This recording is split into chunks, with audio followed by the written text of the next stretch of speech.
The philosophy of the Tao is one of the two great principal components of Chinese thought.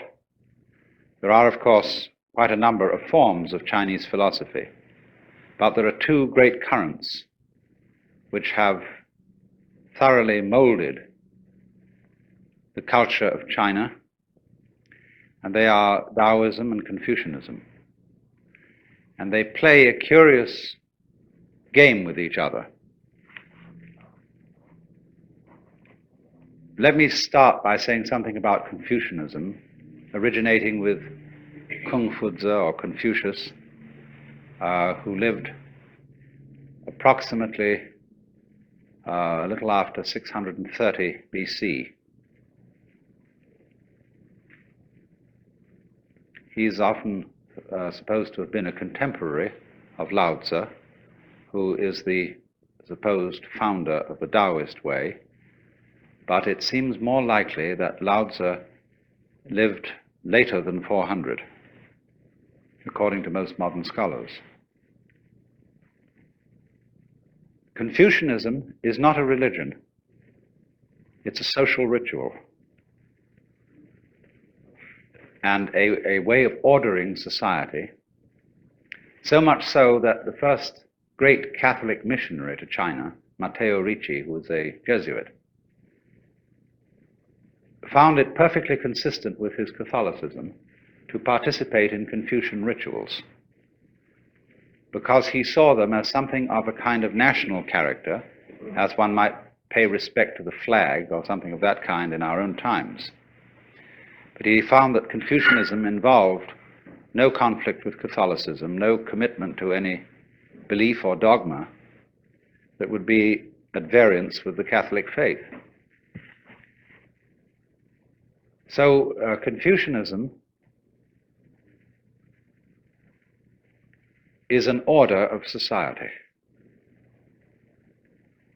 and involves ideas of human relations, including the government and the family, based on the principle of what is called in Chinese ren, although Jiafu will notice that I never get my tones right,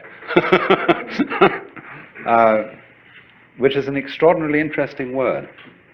I'm going to put some of these things on the whiteboard. This is the word ren in Chinese.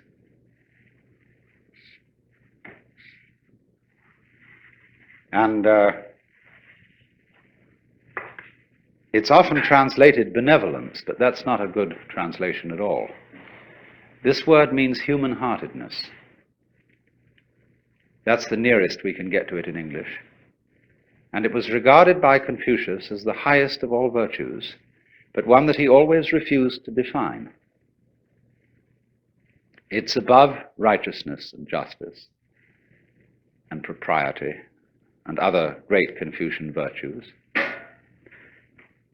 And it involves the principle that human nature is a fundamentally good arrangement, including not only our virtuous side, but also our passionate side, also our appetites and our waywardness. The Hebrews have a term which they call the Yetzer Hara, Y-E-Z-E-R-H-A-R-A, which means the wayward inclination, or what I like to call the element of irreducible rascality that God put into all human beings. And put it there because it was a good thing. It was good for humans to have these two elements in them. And so a truly human-hearted person is a gentleman with a slight touch of rascality, just as one has to have salt in a stew. Confucius said the goody-goodies are the thieves of virtue, meaning that to try to be wholly righteous is to go beyond humanity, to try to be something that isn't human. So this gives Confucian approach to life and justice and all those sort of things a kind of queer humor. a sort of boys will be boys attitude, which is nevertheless a very mature way of handling human problems. It was, of course, for this reason that the Japanese Buddhist priests who visited China to study Buddhism, especially Zen priests, introduced Confucianism into Japan. Because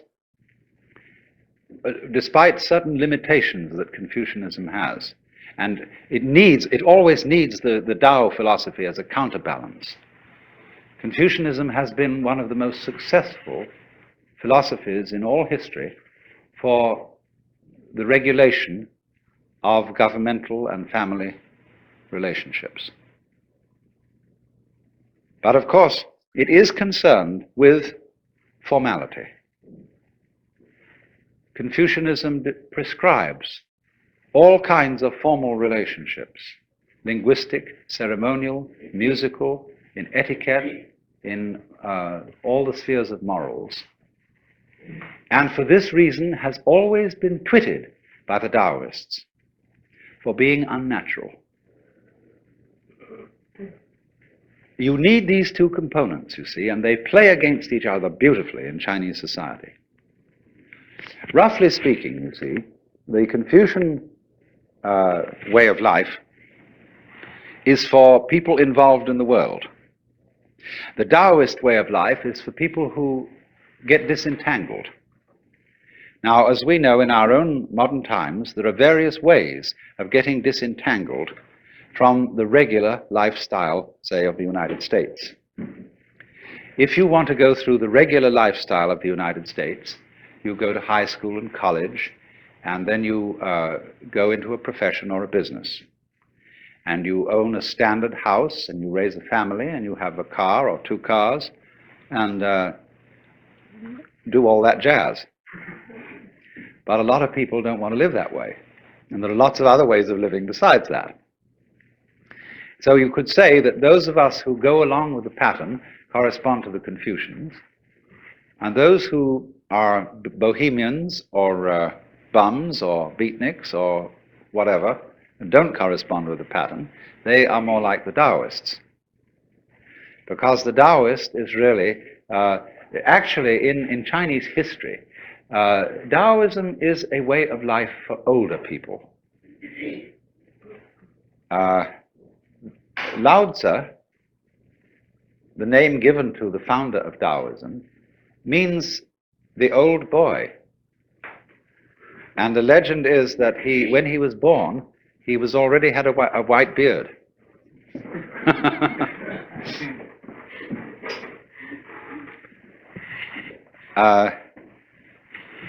So it's sort of like this, that when you have contributed to society, when you've contributed children and brought them up, and you have assumed a certain role in social life, you then say, now it's time for me to find out what it's all about.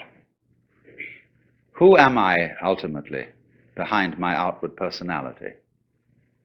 What is the secret source of things? And the latter half of life is the preeminently excellent time to find this out. It's something to do when you have finished with the family business.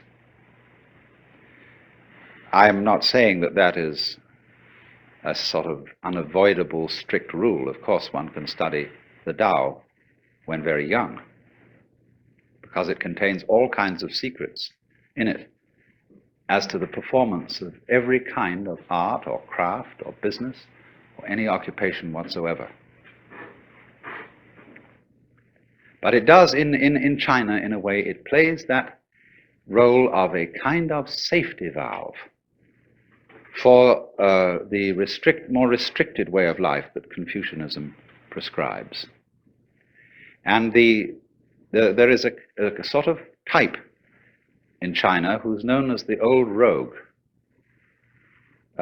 He's a sort of intellectual bum, often found among scholars, who is admired very much and a type of character which had an enormous influence on the development of the ideals of Zen Buddhist life.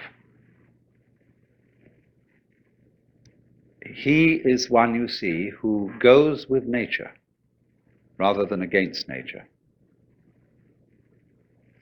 Well, now, first of all, I'm going to talk about ideas which come strictly out of Lao Tzu's book, the Tao Te Ching.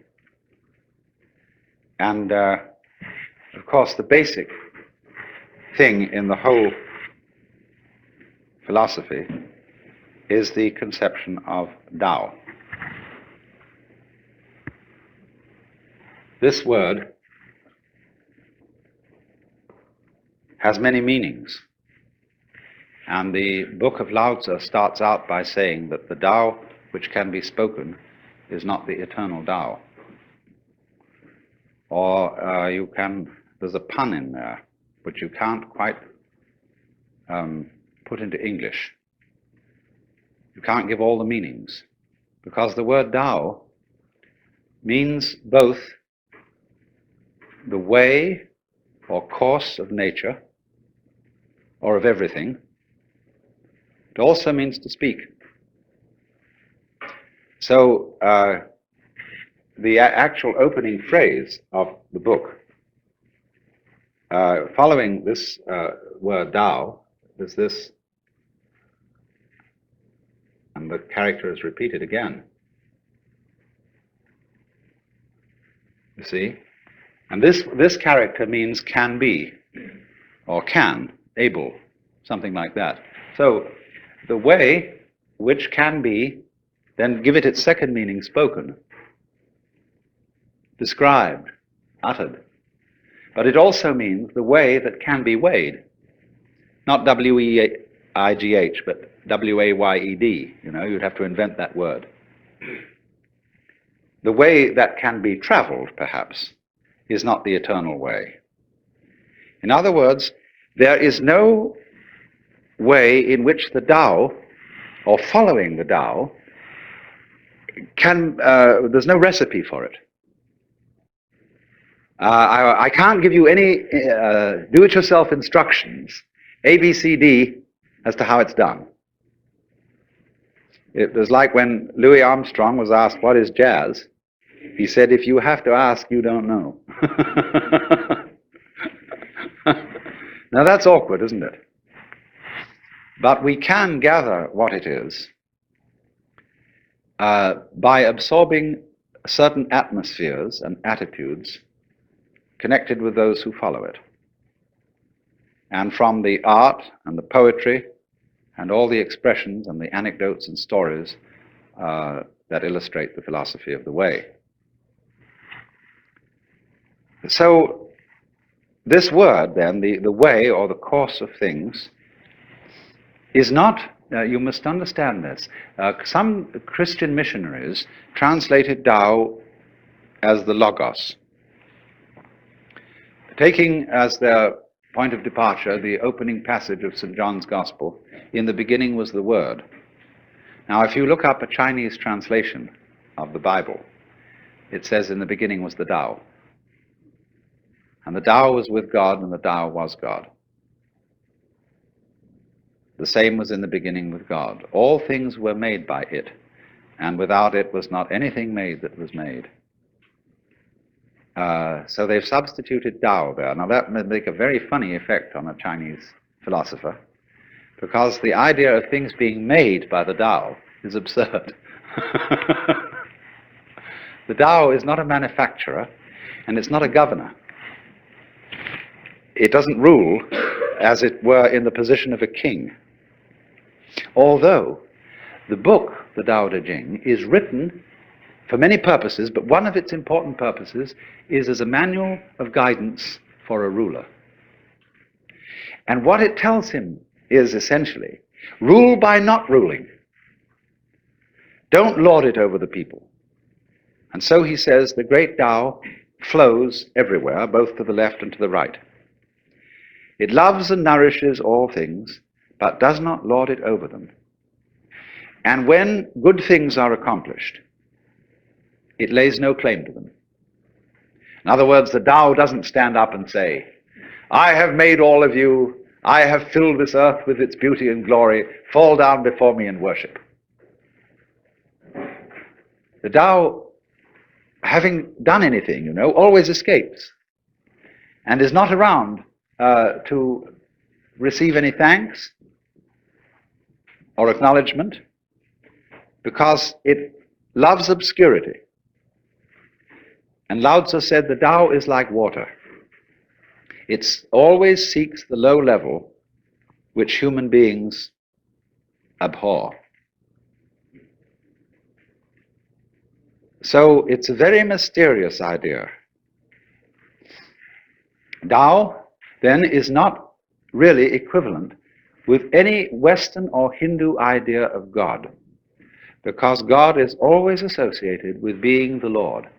Even in India, the Brahman is often called the Supreme Lord, although that with the term more strictly applicable to Ishvara, the manifestation of Brahman in the form of a personal God.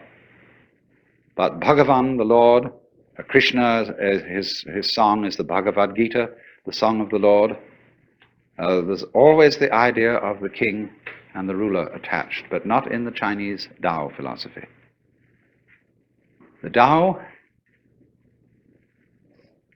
is not something different from nature, from ourselves, from our surrounding trees and waters and air.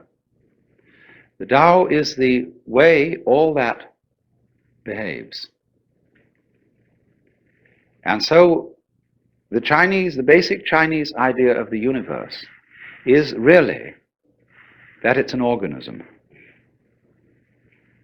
And as we shall see when we get on to Zhuangzi, who is the sort of elaborator of Lao Tzu, he sees everything operating together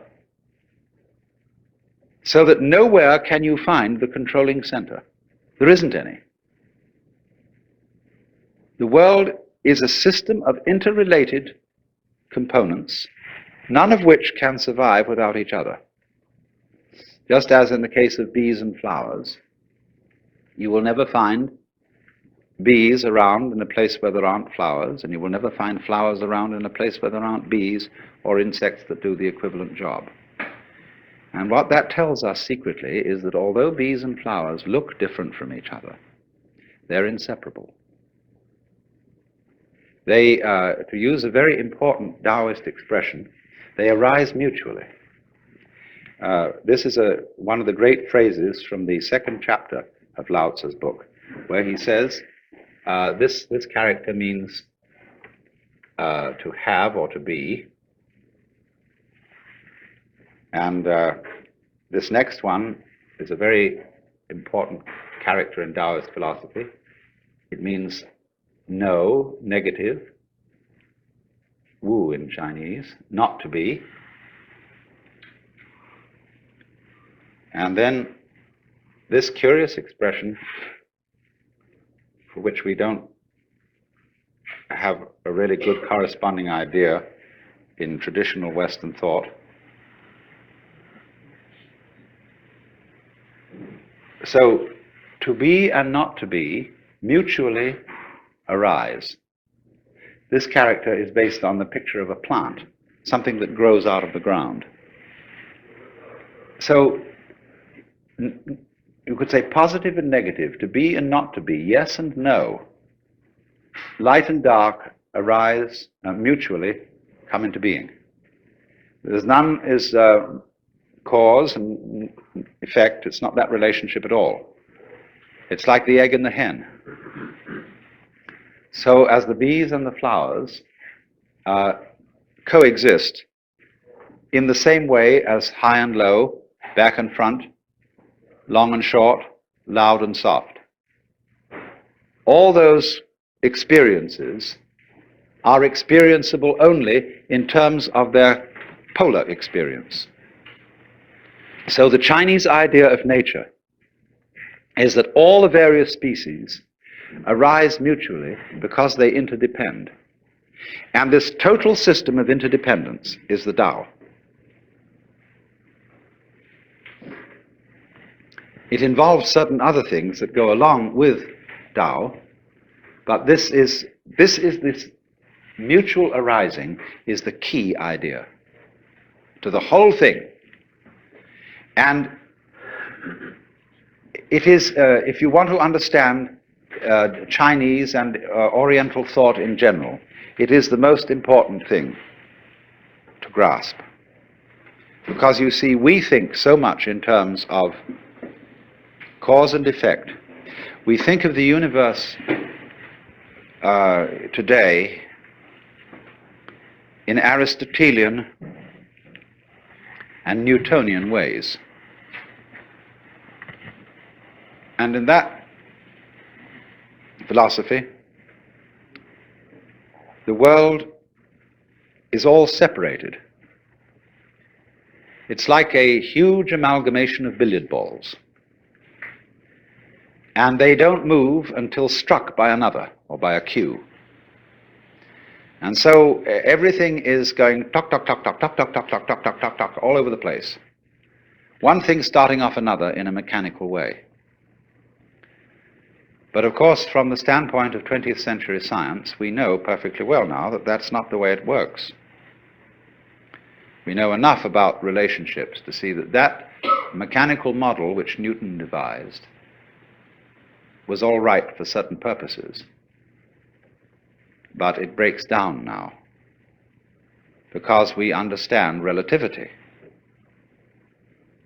And we see how things go together in a kind of connected net rather than in a chain of billiard balls banging each other around. So, in the philosophy of the Tao, it is said, it's always being said, this is, you read this in every art book about Chinese art, that in Chinese painting, man is always seen as in nature rather than dominating it. You get a painting entitled Poet Drinking by Moonlight, and you see a great landscape, and after some search with a magnifying glass, at last you see the poet stuck away in a corner somewhere drinking wine. Whereas if we painted the subject poet drinking by moonlight, the poet would be the most obvious thing in the picture. There he would be, dominating the whole thing, and the landscape off somewhere behind him. But all the Chinese painters put man, I mean, the painters of the great classical tradition, there are Chinese painters who specialize in family portraits and do these very formal paintings of someone's ancestor sitting on a throne. It's quite a different category. But the Taoist-inspired painters, Zen-inspired painters, have this view of man as an integral part of nature, something in it, just as everything else is in it, flowers and birds, and not there sent into this world, commissioned by some sort of supernatural being to come into this world and farm it and dominate it. So then, the whole conception of nature is as a self-regulating, self-governing, indeed democratic organism. But it has a totality. It all goes together, and this totality is the Tao. So then we move to a second term that is extremely important. The expression Ziran is the term that we translate nature when we translate Chinese. But this term expresses this whole point of view. It doesn't say nature, natura, which means, in a way, class of things. It means, literally, self-so. What is so of itself? What happens of itself? And thus spontaneity. And in the Tao Te Ching, early on, Lao Tzu says, the Tao's method is to be so of itself. Now, we might translate that automatic, were it not that the word automatic has a mechanical flavor. Ziran, as this is called, or Shizen in Japanese, means spontaneous, yes. It happens as your heart beats. You don't do anything about it. You don't force your heart to beat. You don't make it beat. It does it by itself. Now figure a world in which everything happens by itself. It doesn't have to be controlled. It's allowed. Whereas you might say the idea of God involves the control of everything going on. The idea of the Tao is the ruler who abdicates and lets all the people, trusts all the people to conduct their own affairs. To let it all happen. So this doesn't mean, you see, that there isn't a unified organism and everything is in chaos. It means that the more liberty you give, the more love you give, the more you allow things in yourself and in your surroundings to take place, the more order you will have. It is believed generally in India that when a person sets out on the way of liberation, his first problem is to become free from his past karma. The popular theory of karma, the word that literally means action or doing in Sanskrit, so that when we say that something that happens to you is your karma, it's like saying in English, it's your own doing. But in popular Indian belief, karma is a sort of built-in moral law, or a law of retribution, such that all the bad things you do and all the good things you do have consequences which you have to inherit. And so long as karmic energy remains stored up, you have to work it out. And what the sage endeavors to do is a kind of action which in Sanskrit is called nishkama karma. Nishkama means without passion or without attachment, karma, action. And so whatever action he does, he renounces the fruits of the action, so that he acts in a way that doesn't generate future karma, because future karma continues you in the wheel of becoming, samsara, the round, and keeps you being reincarnated. Now then, in that case, when the time comes that you start to get out of the chain of karma, all the creditors that you have start presenting themselves for payment. In other words, a person who begins, say, to study yoga is felt that he will suddenly get sick, or that his children will die, or that he'll lose his money, or all sorts of catastrophes will occur, because the karmic debt is being cleared up. And it is in no hurry to be cleared up if you're just living along like anybody, but if you embark on the spiritual life, a certain hurry occurs. And therefore, since this is known, it's rather discouraging to start these things. The Christian way of saying the same thing is that if you plan to change your life, shall we say, to turn over a new leaf, you mustn't let the devil know, because he will oppose you with all his might if he suddenly discovers that you're going to escape from his power. So, for example, if you have a bad habit, say you drink too much, and you make a New Year's resolution that during this coming year you'll stop drinking, that's a very, very dangerous thing to do, because the devil will immediately know about it. And what will happen will be this: he will confront you with the prospect of 365 drinkless days. And that will be awful, just overwhelming. And you won't be able to make much more than 3 days on the wagon. So in that case, you compromise with the devil and say, just today I'm not going to drink, you see, but tomorrow maybe, we'll go back. Then when tomorrow comes, you say, oh, just another day, let's try out, that's all. And the next day you say, oh, one more day won't make much difference. So you only do it for the moment, and you don't let the devil know that you have a secret intention of going on day after day after day after day. But of course, there's something still better than that. And that is not to let the devil know anything. And that means, of course, not to let yourself know. One of the many meanings of that saying, let not your left hand know what your right hand doeth, is just this. And that was why in Zen discipline, a great deal of it centers around acting without premeditation. As those of you know who read Herrigel's book, Zen in the Art of Archery, it was necessary to release the bowstring without first saying, now. There's a wonderful story you may also have read by a German writer, von Kleist, about a boxing match with a bear.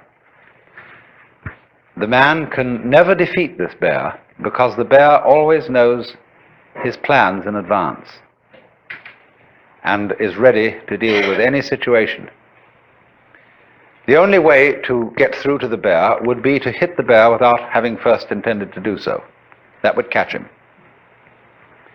And so this is one of the great problems in the spiritual life, or whatever you want to call it, is to be able to have intention and act simultaneous. By this means, you escape karma and you escape the devil. So you might say that the Taoist is exemplary in this respect. That this is getting free from karma without making any previous announcement. Of simply, supposing we have a train and we want to unload the train of its freight cars. You can go to the back end and you can unload them one by one and shunt them into the siding. But the simplest of all ways of unloading is to uncouple between the engine and the first car, and that gets rid of the whole bunch at once. And it is in that sort of way, you see, that the Taoist gets rid of karma without challenging it. And so it has the reputation, you see, of being the easy way. There are all kinds of yogas and ways for people who want to be difficult. And one of the great gambits of a man like Gurdjieff was to make it all seem as difficult as possible, because that challenged the vanity of his students. If some teacher, some guru says, really, this isn't difficult at all, it's perfectly easy, some people will say, oh, he's not really the real thing. We want something tough and difficult, and when we see somebody starts out giving you a discipline that's very, very weird and rigid, people think, now there is the thing. That man means business.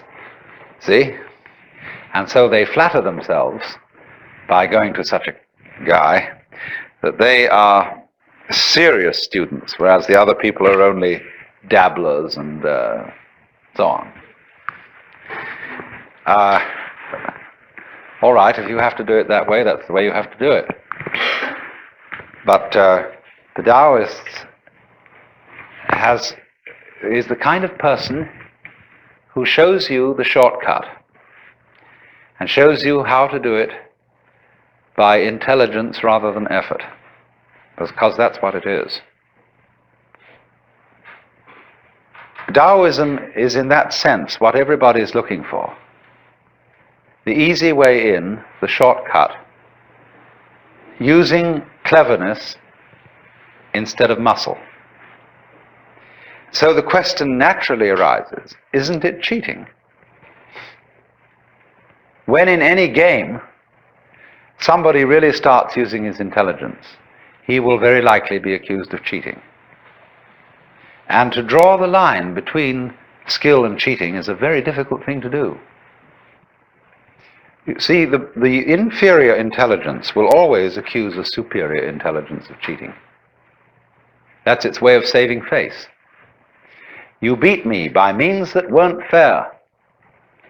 We were originally having a contest to find out who had the strongest muscles.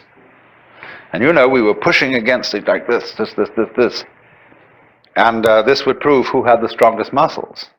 But then you introduce some gimmick into it, some judo trick or something like that, you see, and you're not playing fair. So in the whole domain of ways of liberation, there are routes for the stupid people and routes for the intelligent people. And the latter are faster. This was perfectly clearly explained by Huineng, the sixth patriarch of Zen in China, in his sutra, where he says the difference between the gradual school and the sudden school is they both arrive at the same point, but the gradual is for slow-witted people and the sudden is for fast-witted people. Can you, in other words, find a way that sees into your own nature, that sees into the Tao immediately? And at the end of this morning's talk, I pointed out to you the immediate way, the way through now. When you know that this moment is the Tao, and this moment is considered by itself, without past and without future, eternal, neither coming into being nor going out of being, there is nirvana. And there is a whole Chinese philosophy of time based on this. It hasn't, to my knowledge, been very much discussed by Taoist writers. It's been more discussed by Buddhist writers, but it's all based on the same thing. Dogen, the great 13th century Japanese Zen Buddhist, studied in China, and he wrote a book called Shobo Genzo. A Roshi recently said to me in Japan, that's a terrible book, because it tells you everything. It gives the whole secret away. But in the course of this book, he says,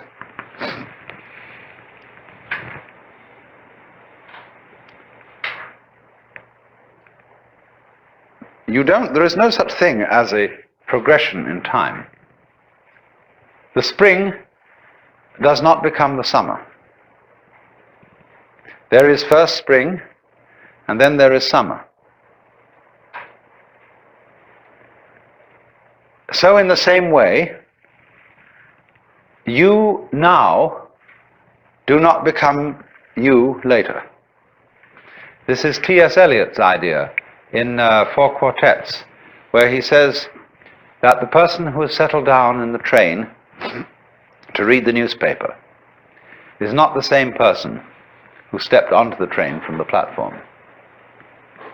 And therefore also you who sit here are not the same people who came in at the door. These states are separate, each in its own place. There was the coming in at the door person, but there is actually only the here and now sitting person. And the person sitting here and now is not the person who will die. Because we are all a constant flux. And the continuity of the person from past through present to future is as illusory in its own way as the upward movement of the red lines on a revolving barber pole.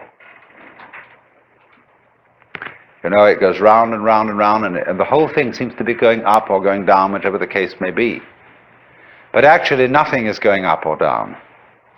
So when you throw a pebble into the pond and you make concentric rings of waves, there is an illusion that the water is flowing outwards.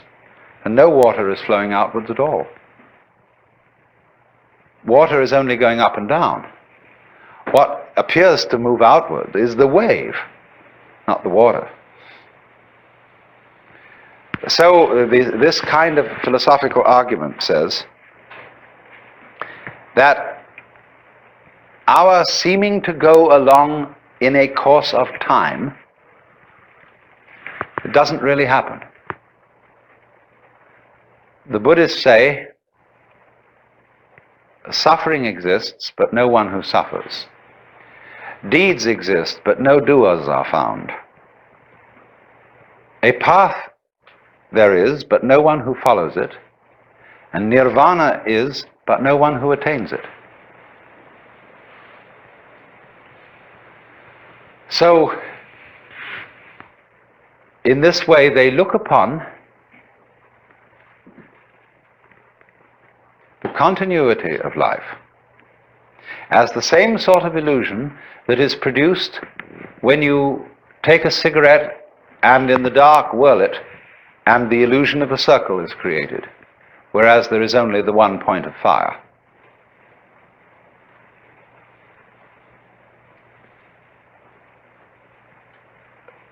The argument then is,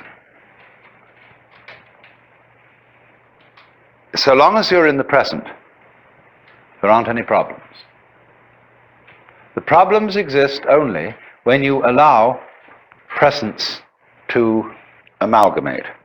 There's a way of putting this in Chinese, which is rather interesting.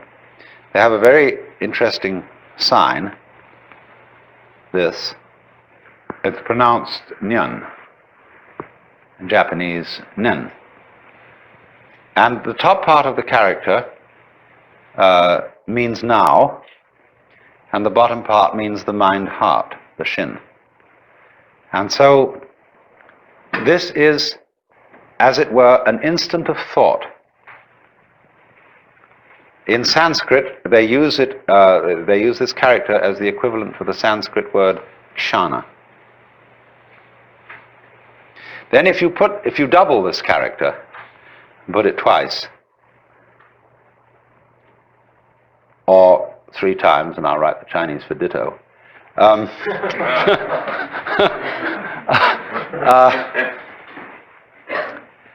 Nyan nyan nyan means thought after thought after thought. Now, the Zen master Joshu was once asked, what is the mind of a child? And he said, a ball in a mountain stream. What do you mean by a ball in a mountain stream? He said, thought after thought after thought with no block.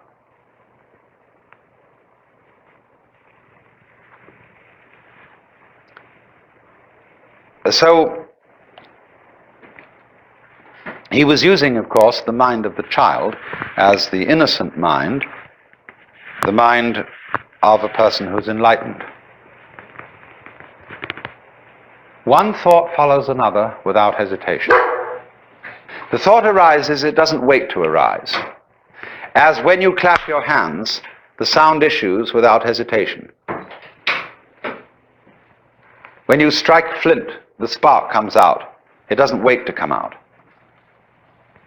And that means that there's no block. So, thought, nyan, nyan, nyan, describes what we call in our world the stream of consciousness. Blocking consists in letting the stream become connected, chained together, in such a way that when the present thought arises, it seems to be dragging its past, or resisting its future, saying, I don't want to go.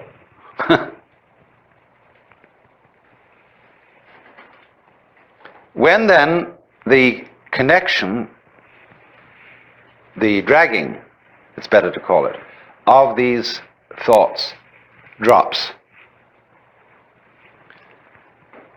you've broken the chain of karma. If you think of this in comparison with certain problems in music, it's very interesting. Because when we listen to music, we hear melody only because we remember the sequence. We hear the intervals between the tones, but more than that, we remember the tones that led up to the one we are now hearing, and we are trained musically to anticipate certain consequences. And to the extent that we get the consequences we anticipate, we feel that we understand the music.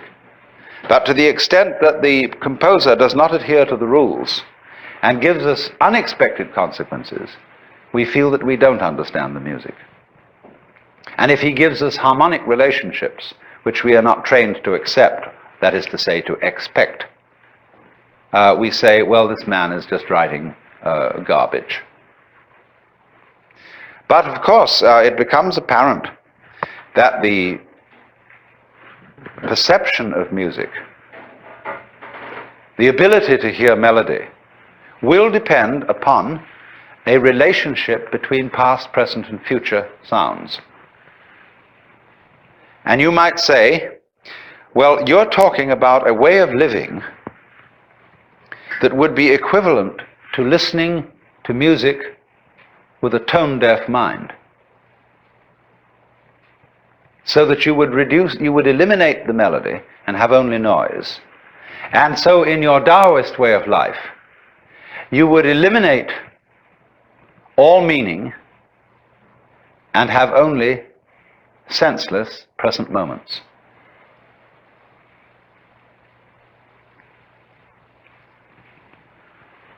Up to a point, that's true. That is, in a way, what Buddhists also mean by seeing things in their suchness. What is so bad about dying, for example? It's really no problem. When you die, you just drop dead. That's all there is to it. But what makes it a problem is that you're dragging a past. And all those things you've done, all those achievements you've made, all these relationships and people that you've accumulated as your friends, all that has to go. See, it isn't here now. I mean, a few friends might be around you, but all that past that identifies you as who you are, which is simply memory, all that has to go. And we feel just terrible about that. But if we didn't, if we were just dying, that's all, death wouldn't be a problem. So likewise, the chores of everyday life, they become intolerable. When everything ties together, all the past and the future, you feel it dragging at you every way. Supposing you wake up in the morning, and it's a lovely morning. Let's take today, right here and now. Here we are in this paradise of a place. Big Sur. And some of us have got to go to work on Monday. Is that a problem? For many people it is. It spoils the taste of what's going on now. When we wake up in bed on Monday morning and think of the various hurdles we've got to jump that day, immediately we feel sad and bored and bothered. Whereas actually we're just lying in bed.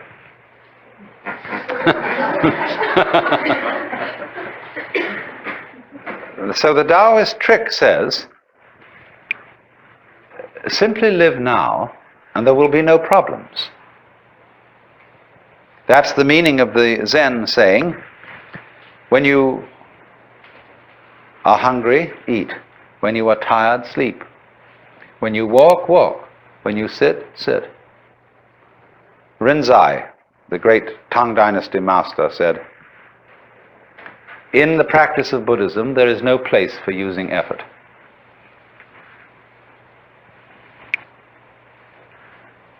Sleep when you're tired, move your bowels, eat when you're hungry. That's all. The ignorant will laugh at me, but the wise will understand.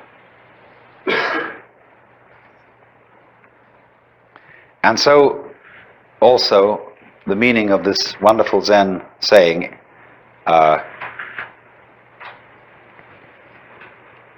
day, that's the character for the sun, day, that is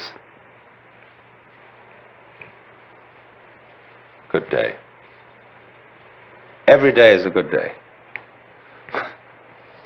On condition, you see, that day is like nyan nyan. They come one after another, and yet there's only this one. You don't link them. This, as I intimated just a moment ago, seems to be an atomization of life. Things just do what they do. The flower goes poof, and people go this way, go that way, and so on, and that's what's happening.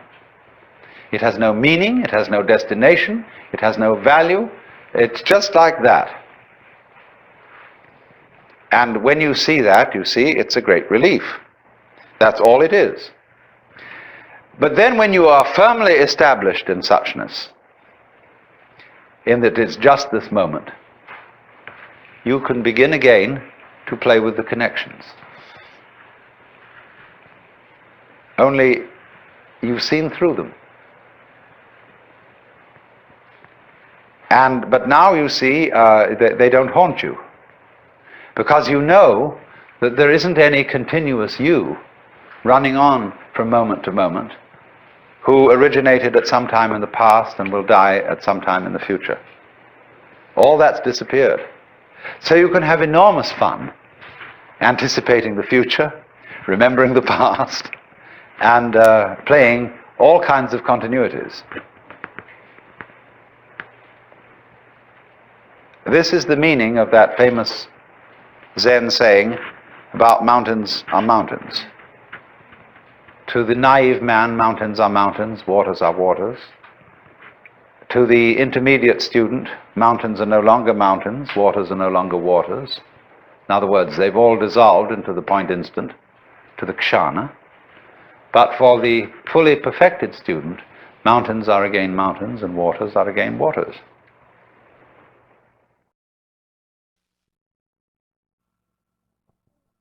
In the philosophy of the Tao, it is said, it's always being said, this is, you read this in every art book about Chinese art, that in Chinese painting, man is always seen as in nature rather than dominating it. You get a painting entitled Poet Drinking by Moonlight, and you see a great landscape, and after some search with a magnifying glass, at last you see the poet stuck away in a corner somewhere drinking wine. Whereas if we painted the subject poet drinking by moonlight, the poet would be the most obvious thing in the picture. There he would be, dominating the whole thing, and the landscape off somewhere behind him. But all the Chinese painters put man, I mean, the painters of the great classical tradition, there are Chinese painters who specialize in family portraits and do these very formal paintings of someone's ancestor sitting on a throne. It's quite a different category. But the Taoist-inspired painters, Zen-inspired painters, have this view of man as an integral part of nature, something in it, just as everything else is in it, flowers and birds, and not there sent into this world, commissioned by some sort of supernatural being to come into this world and farm it and dominate it. the whole conception of nature is as a self-regulating, self-governing, indeed democratic organism. But it has a totality. It all goes together, and this totality is the Tao.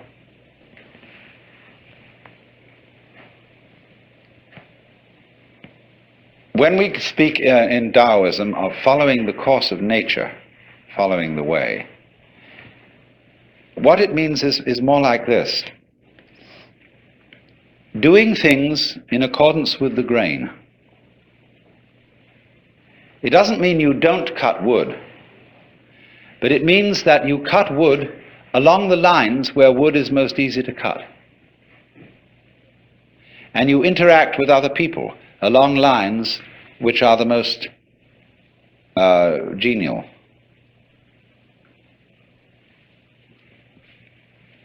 And this then is the great fundamental principle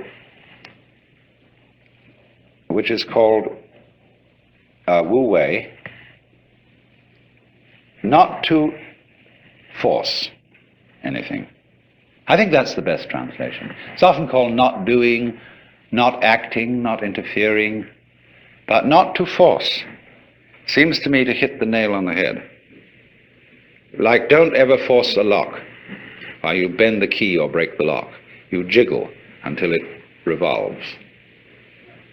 So Wu Wei is always to act in accordance with the pattern of things as they exist. Don't impose on any situation a kind of interference that is not really in accordance with the situation. For example, we have a slum, and the people are in difficulty and so on, and they need better housing. Now, if you go in with a bulldozer and knock the slum down, and you will put in its place some architect's imaginative notions of what is a super efficient high-rise apartment building to store people, you create total mess, utter chaos. A slum has what we would call an ecology. It has a very complex system of relationships going in it, by which the thing is already a going concern, even though it isn't going very well. Anybody who wants to alter that situation must first of all become sensitive to all the conditions and relationships going on there. It's terribly important then to have this feeling of the interdependence of every form of life upon every other form of life.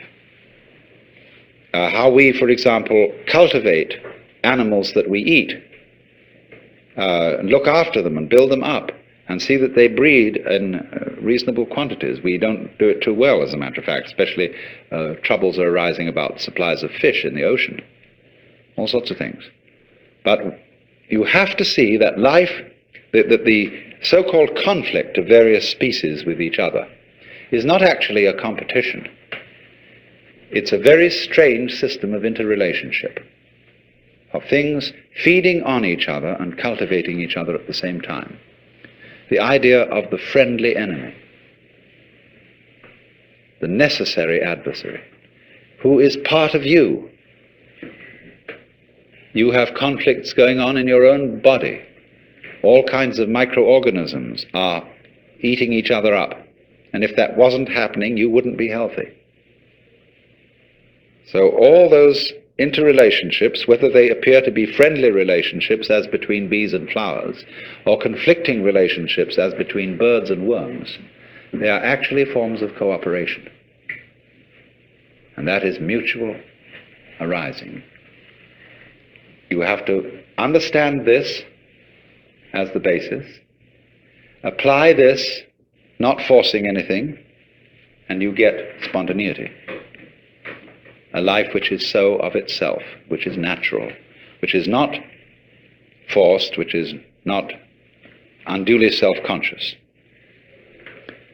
Now, another term that is important, although I'm not aware that this word occurs in Lao Tzu's book, it's found in greater use at a much later time in Chinese thought, in a philosophy that is called Neo-Confucian.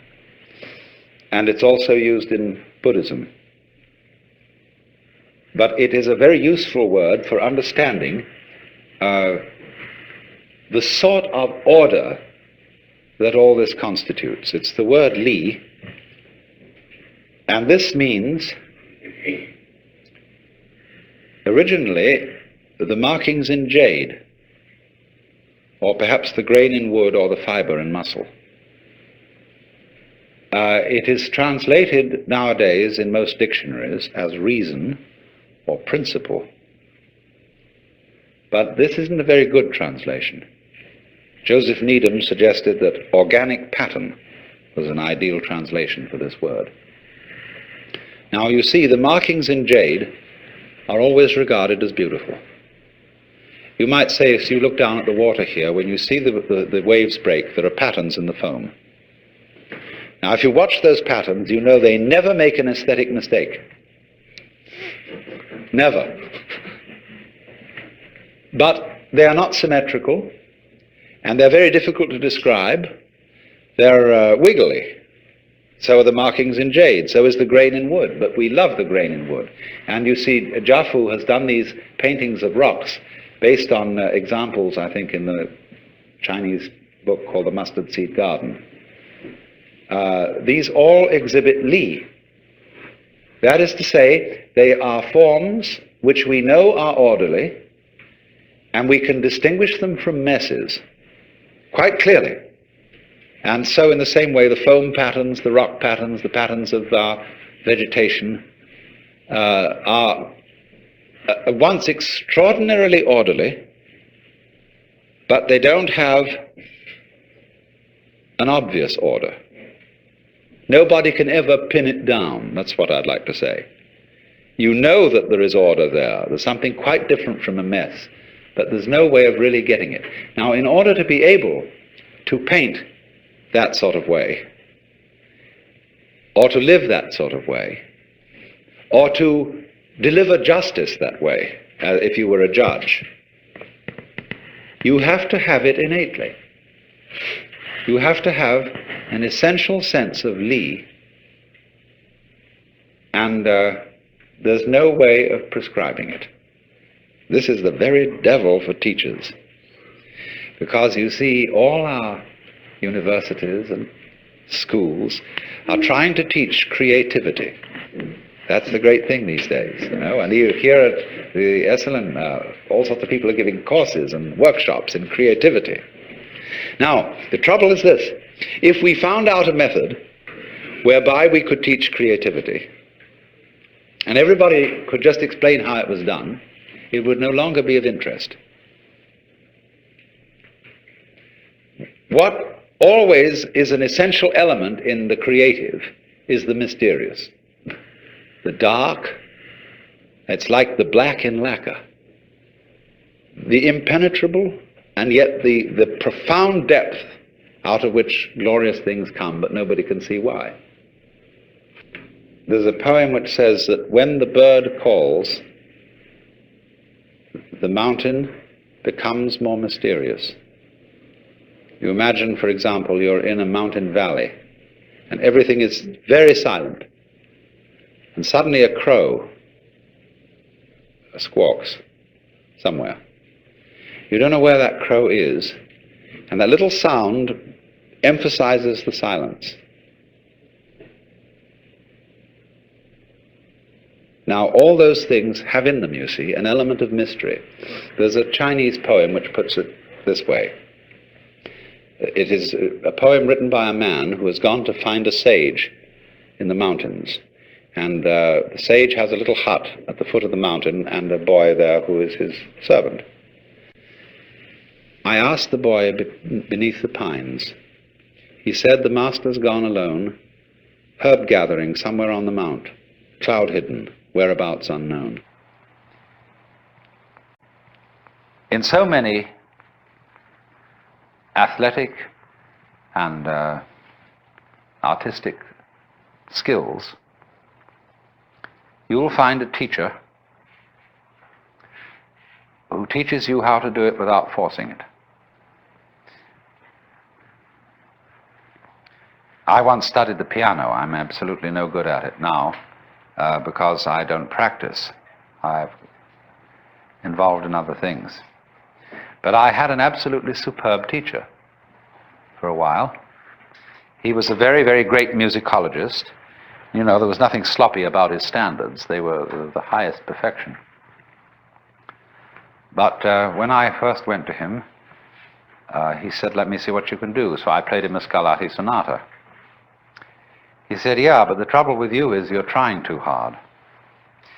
You're hitting the piano, and you should never hit a piano."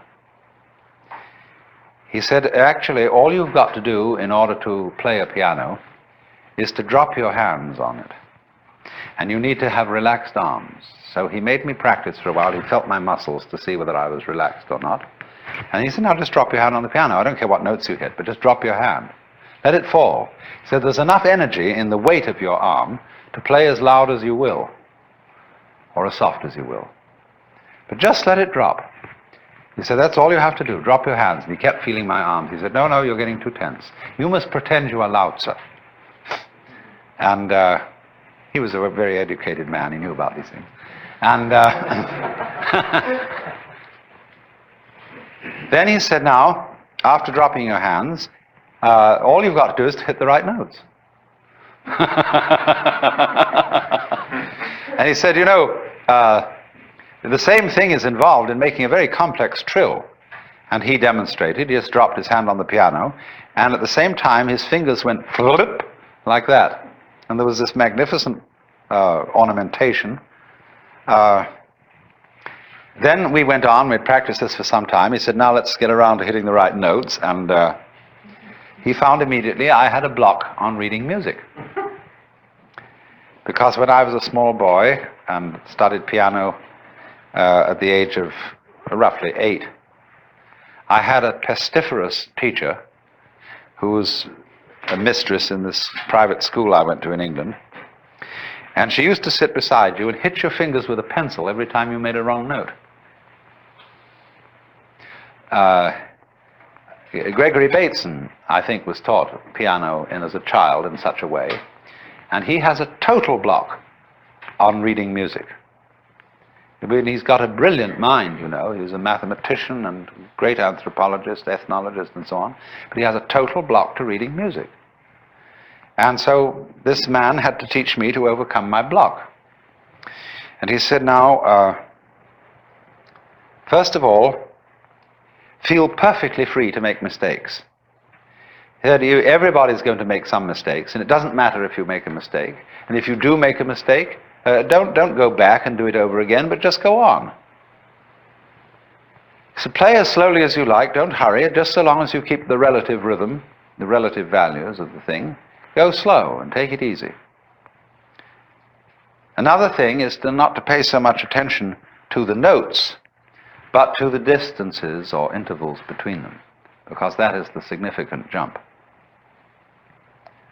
And this sort of overcomes too the difficulty of key signatures, where we started out learning music with this weird system that the lines on the stave really represent the major scale of C, and that therefore when you put a key signature at the beginning, you remember that every time supposing you're playing in F, every time you hit B, it should be B flat.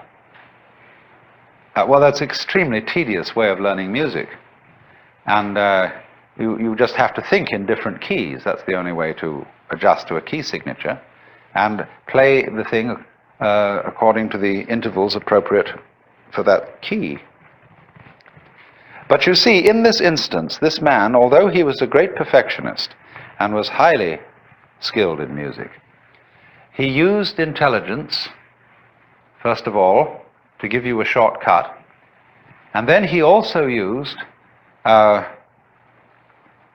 relaxation to enter into a difficult thing by the easiest route. In Zen training, in its initial stages, the master discourages intellectualization. You know, you come in with a lot of ideas, but this difficulty you have is not going to be solved by ideas. It's not going to be solved by talk and intellectualization. So in the same way, this is discouraged, because intellectualization sets up a kind of interval or lack of rapport between you and your life.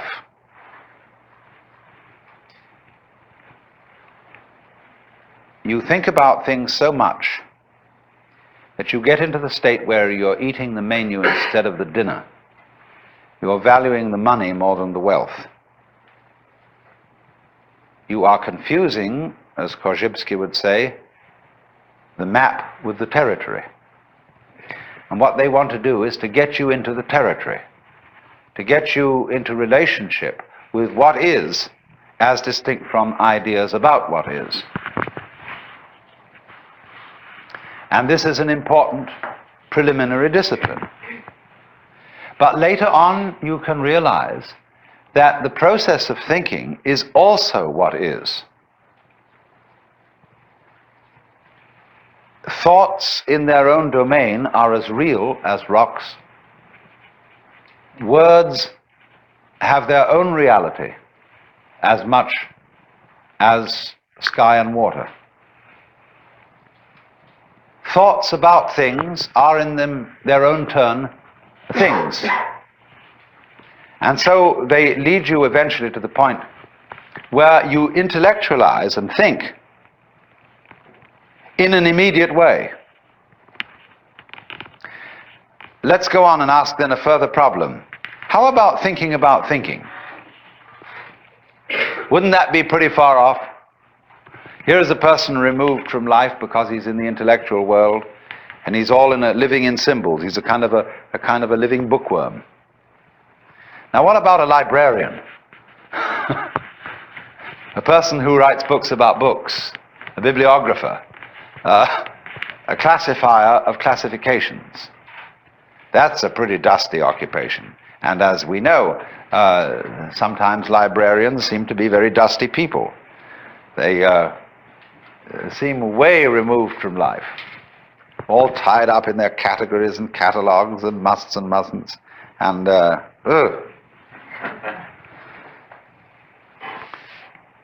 that too, you see, is also its own level of reality.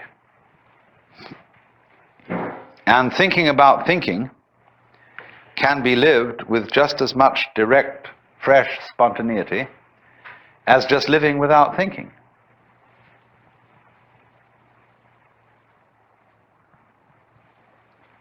But in order to live it with full spontaneity, you have to be in a position where you no longer feel the symbol, the thought, the idea, the word, as a block to life. No longer feel it as something you are using as a sort of means of escape. To be able to use the symbol not as means of escape, you have to know in the first place that you can't escape. And not only that you can't escape, but there is no one to escape. There is no one to be delivered from the prison of life. That, then, the liberation of the mind from identifying itself with symbols is the same process, exactly, as breaking up the links between the successive moments. The illusion of a self, a continuing self that travels from moment to moment and picks them all up,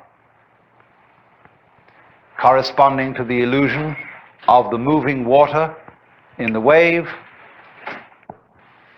and the moving the solid circle created by the moving cigarette point in the dark.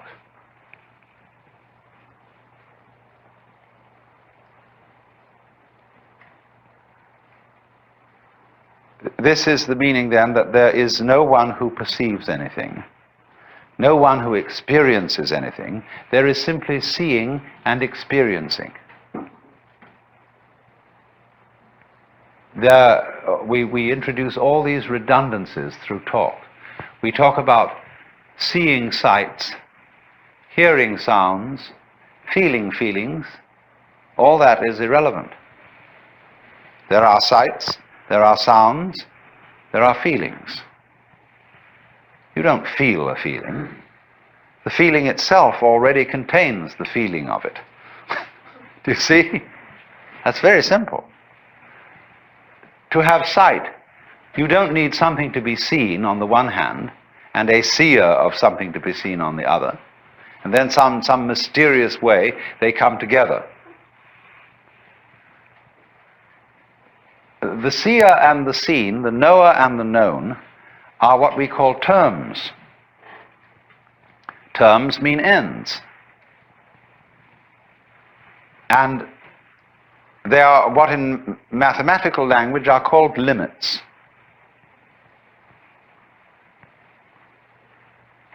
Now, when we take a stick, the stick has its two ends. They are the terms of the stick. But the ends of the stick do not exist as sort of separate points which encounter each other on the occasion of meeting at a stick. They are actually abstract points. The ends themselves, considered as themselves, are purely geometrical. They're Euclidean imaginations. The reality is the stick, you see? So in the same way with that phenomenon called experience, the reality is not an encounter of the knower and the known. The reality is an experience which can be termed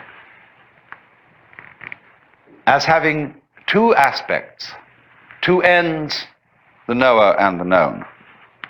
But that's only a figure of speech. Neurologically, this is true. Everything that you see is yourself. What you are aware of is a state of your nervous system. And there is no other knowledge whatsoever. That doesn't mean that your nervous system is the only existing reality and that there is nothing beyond your nervous system. But it does mean that all knowledge is knowledge of you, and that therefore in some mysterious way you are not different from the external world that you know. If you see then that what you experience and you are the same thing, then realize also, going beyond that, that you are in the external world you're looking at. You see, I'm in your external world, you're in my external world. But I'm in the same world you are. My inside is not separable from the outside world. It's something the so-called outside world is doing, just as it's doing the tree and the ocean and everything else that is in the outside world. Now, isn't that great, you see? We've completely got rid of the person in the trap. The one who either dominates the world or suffers under it. It's vanished. It never was there. And when that happens, you see, you can play any life game you want to. Link the past and the present and the future together. Play roles. But you know, you've seen through this great, what do they call it, the great social lie?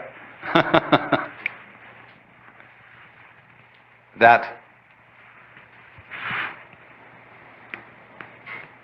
one accumulates, owns experiences, memories, sights, sounds, and from that other people, possessions, so on. It's building up always this idea of oneself as the haver of all this. If you think that, you've been had.